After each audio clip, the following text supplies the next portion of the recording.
be a sponge, and then bring the juice.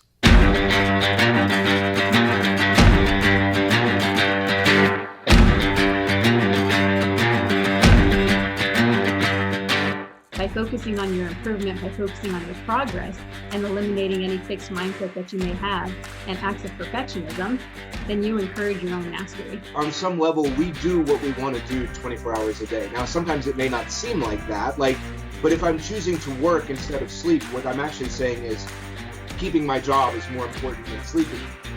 I'm tired of this. I'm tired of getting beat. What can I do to get over this hump?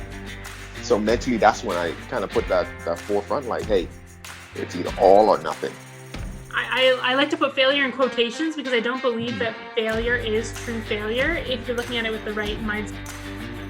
The truth is, the journey to greatness is hard. It takes time, it takes effort, it takes focus, and every day you have to decide what you value, what you want to pursue, and what you want to achieve. And if you dig deep enough, if you push hard enough, we all have what it takes to be great. Welcome to the Edge of Greatness.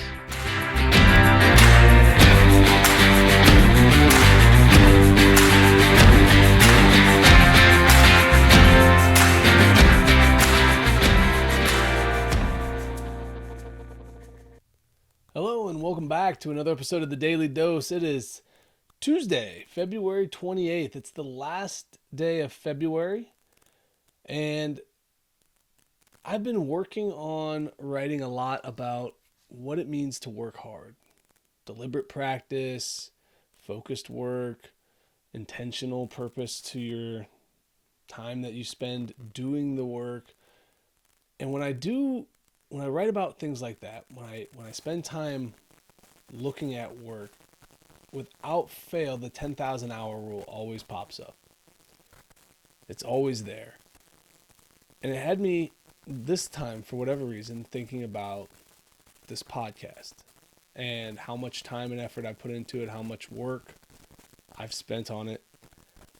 And as I look back, I'm closing in on 140 episodes is, I guess, the best way to put it. But I've done these daily doses now. This is number 42.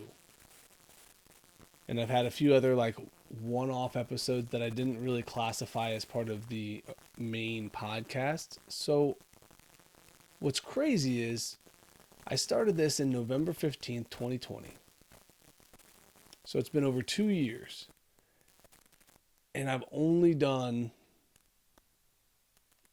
maybe a little over 200 episodes. So I've been on the mic a handful of times. And when you think about the 10,000 hour rule and you think about how much time and effort and work that goes into becoming a master of something, becoming an expert at something, I'm not even close. I'm not even in the ballpark yet. I'm lost driving around some town trying to find the next city over. It's insane to think about just how much work we need to put into something if we want to be really good at it.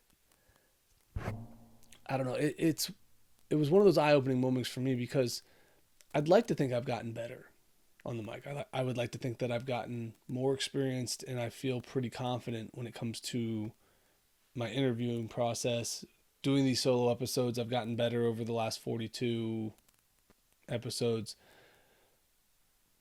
But when it comes down to really becoming an expert, really becoming a master at something, I'm not even near what I need to do on the practice side of it. Let's just say, for example, even if I include the studying and the additional work, listening to some of my podcasts back and breaking down where I should ask better questions, even if I did that for another 800 hours, which I haven't, I'm at 1,000 of the 10,000 hours. And we often look at things and we wonder why we're not as good as we think we should be, or why we're not having the success we think we should. A lot of times we haven't put in the work. We haven't even come close to putting in the work. We're not even in the conversation of trying to be an expert or a professional or whatever the thing that we're trying to be great at, because we haven't spent enough time. It takes years to really establish what you need to do in order to be excellent. To develop the skills, to learn the techniques, to fine-tune things.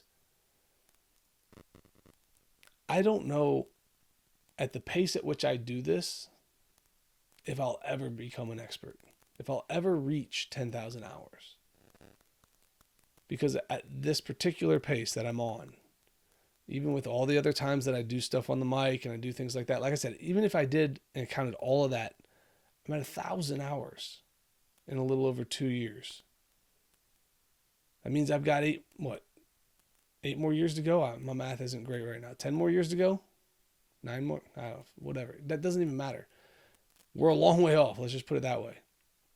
So the next time you're starting to get frustrated that you're not getting the results you want, you think you should be seeing more success, take an honest look and see where you're at. How many hours have you really put in? How much time have you really dedicated to the craft? If it's not close to that 10,000 hour mark, and again, I get it. It's a benchmark. It's not the exact, like, hey, once you hit 10,000 hours, you're automatically a master, an expert, whatever. But I'd like to think it's pretty close to giving you some kind of marker to choose to judge yourself on whether or not you've put in enough work. Because let's be honest, at the end of the day, you have to put in work if you want to be good at something. You have to spend hours of dedicated effort to be good at something. You know, I did the same thing when it comes to my writing the other day. I looked at it and I was like, man, even with the amount of hours I've spent writing, even with the amount of time that I've gone through trying to break down what I'm doing well, what I'm doing poorly, where I need to focus my efforts to improve, I got a long way to go. There's a lot more work to be done. But that's an awesome thing, is when you have that realization that there's a lot more work to be done, some of those expectations of being perfect and being good or to getting it right, they go away. You give yourself a little bit of grace. It gives you a little bit more understanding that you're going to make mistakes because you haven't figured it all out yet.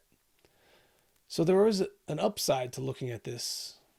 And that's the other piece of all that, is that when you realize that you're not an expert, when you realize that you've got work still to do, you can accept the fact that you're going to make mistakes. You're going to have to learn and grow, because that right there is when those mistakes happen, is how we get a little bit closer to that mastery we're looking for.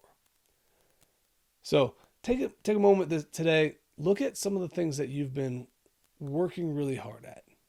Some of the things that you've been trying to become proficient at to the point where you feel like you're an expert. And be honest with yourself. How many hours have you really spent working on that craft? How many hours have you really spent breaking down the techniques, having purposeful and deliberate practice, and really intentional work? It might surprise you. But today, let's get after it. Let's keep working hard. Let's make strides. And as always, keep reaching for the stars. Fall flat on your face. Remember, whenever we fall, always get up.